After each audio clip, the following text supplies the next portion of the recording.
The U.S. is the largest spender in the military. Well, 45%. We're 45% of world spending.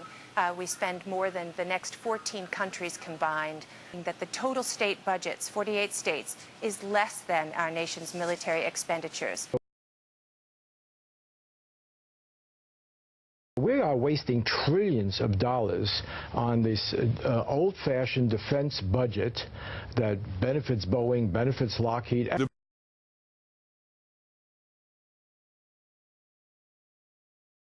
The Pentagon budget, which is over half of the federal operating budget in Washington, isn't even auditable. Barney Frank came out recently and said cut the Pentagon budget by 25%. That's a great way to start.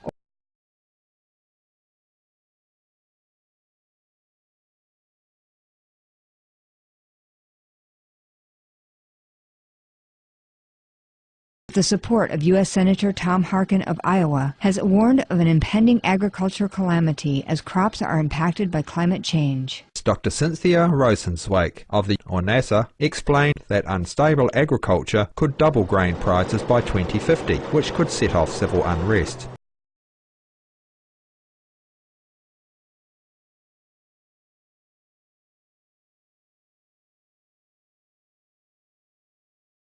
Note that we're seeing epic levels of thunderstorm activity, of flooding, of drought, of all the things that climatologists have been warning us about. And we're threatening the habitability of this planet.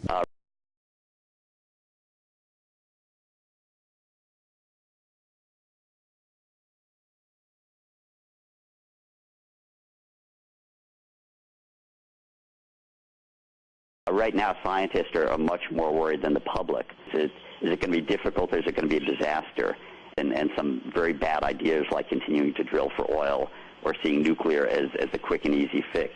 When a nuclear reactor explodes, the radiation goes around the entire hemisphere. There's a nuclear power plant 19 miles from New York City. So we're talking about, with an accident like Fukushima, potentially evacuating 20 million people.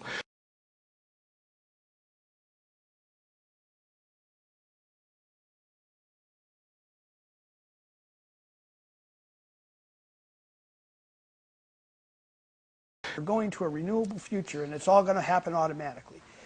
The oil companies have other plans for us, and if we don't actively advocate for renewables, we're going to get those other plans, and one of them is tar sands.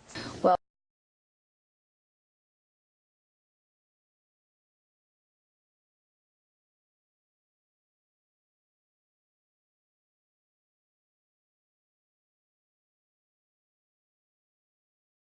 at current rate of growth, the tar sands will become the worst site of greenhouse gas emissions in the world. They've taken down a forest, this boreal forest the size of Greece, and there are children in the downstream First Nations communities with bile duct cancer at the age of 4. So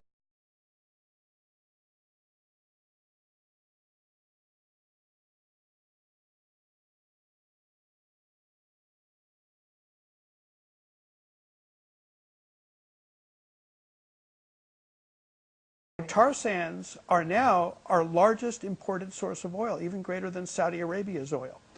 What has to happen for them to make those things economical is oil has to be over $100 a barrel. And the only way that they can make that stick is if we don't get the alternatives online so that they're the only answer.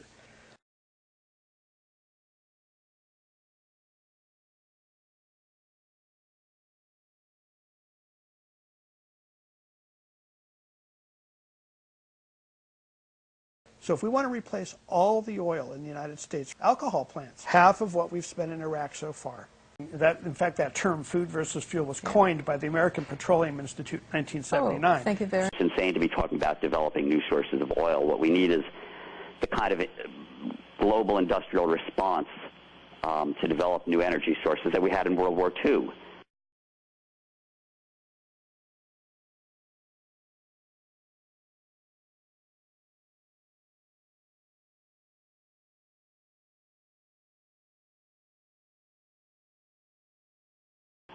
We are at this watershed. We'll either go the democratic route, recognizing the rights of Mother Earth, living within the limits of the planet, living a good life with less wastage of resources, or we will go very fast into the path of fascism, militarization, and commodification of nature.